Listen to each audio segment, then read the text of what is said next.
Получилось. Ну что, режем.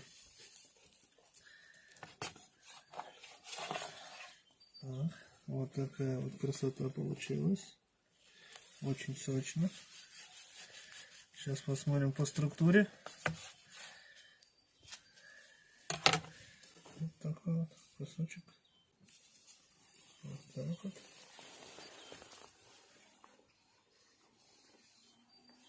Очень вкусно. Остынет, будет на бутерброды очень даже отлично.